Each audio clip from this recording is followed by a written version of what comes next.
Australia's magic, man. You know, I mean, I've been here 10 years. I'm proud to call myself an Australian. I love Australia. I also love Australian values, you know. There's a, you know, I mean, I know crudely put, it's like the fair go and all that. Australia's a very egalitarian country. Nobody really gives a toss who you are in Australia, you know what I mean? Whether you're rich or poor. I remember a friend of mine, he's a fisherman, he hasn't got a pot to piss in. We were sitting on a beach in northern New South Wales, gorgeous, the sun was setting, just a magic situation, and he said, Aussie guy, he said to me, you know what, sitting on this beach, it don't matter whether you've got $1 million or you haven't got a cent. It's the same beach, it's the same sun, it's the same Pacific Ocean, you know what I mean, man? It's like, here, everybody's the same. And I love that about Australia, you know, the beach and beach culture is a great leveller. So yeah, I've been very, very happy here, as I say, and I was very lucky. I was married to an Australian girl for 20 years, raised 2 children here, wonderful place to raise kids.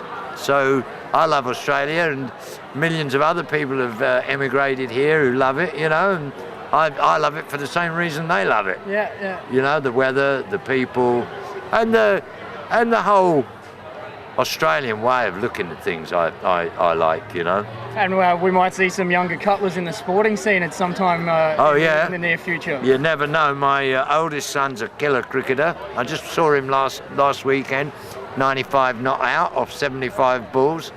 And my other son's an AFL player, footy player. Yeah. He loves it. So yeah, man, they're having a absolutely typical Australian childhood. And I mean, I've been all over the world, and there's no place in the world finer, man, to raise children than in Australia.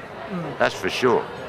One thing that's really interested me, and I was unaware of until I did read the book, is the documentary that was released, the Festival Express, about your time on the train touring. I think Buddy Guy was on there, and the Grateful Dead.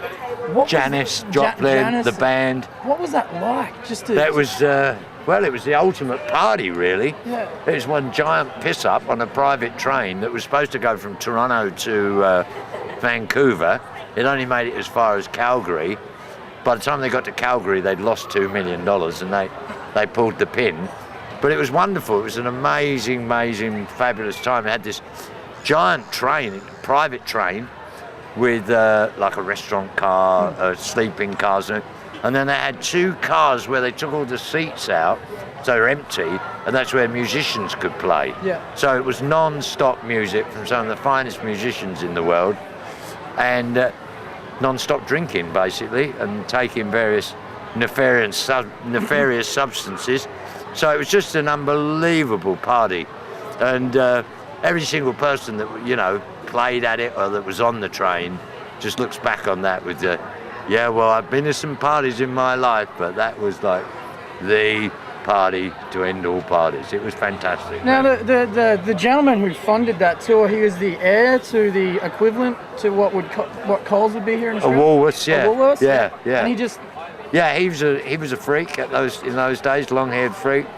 Wanted to do a party with the finest musicians in the world, and let's rent a train and let's go across Canada and do shows all the way across Canada. That was the basic premise of it, and we all went, yeah, that sounds great. Sure, yeah, I mean, the whole thing about the Grateful Dead has always been, man, obviously you've got to make money, you've got to make a living, people have got to be fed, but the criteria for the Grateful Dead about whether they're actually going to do a show or not was first and foremost, is it going to be fun? Yeah. That was the number one question. If it was going to be fun, we'll look at it.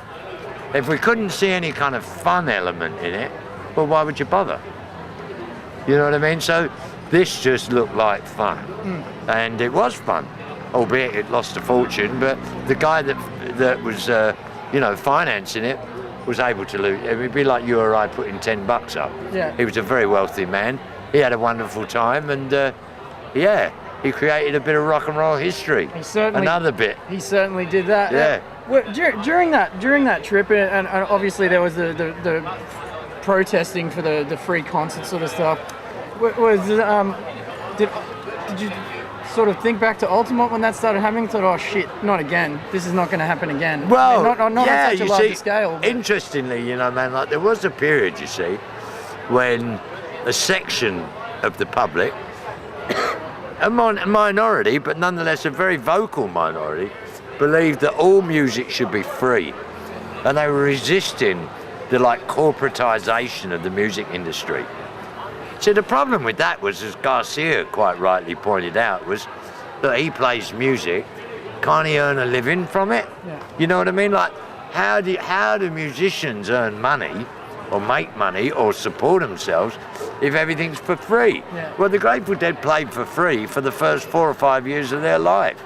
And when I joined them in 1969, end of 1969, they were $700,000 in debt. So that's what playing for free meant to the Grateful Dead. Personally, that was their, they were liable for that, so they had to earn that before they even had any money. They were minus 700 grand.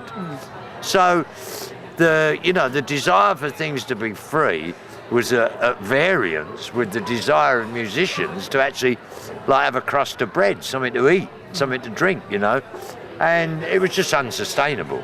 So that particular Canadian tour, there were huge fights going on with people demanding to be let in for nothing, right? They had this impossible list of demands, one of which was that 60% of all the money from the box office should be given to these protesters to distribute as they saw fit and stuff like this. So it was very anarchic, crazy, and it messed it up. In many ways it messed up the tour, and it made it financially unviable in the end, and it collapsed, which was very sad because the ticket prices weren't unreasonable.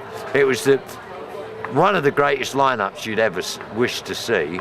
So it was a tragedy that occurred, and because nowadays, I don't think anyone believes that music should just be totally free, but you still get lots of people who are quite radical, who believes that the distribution of music should be free, through file sharing, whatever. But in the end, all of that comes up against one reality. Musicians need to eat. How's the musician supposed to be able to make a living and provide us with the pleasure that we demand, you know what I mean, without being paid? So if someone can, answer that conundrum, then maybe music once again can go back to being free.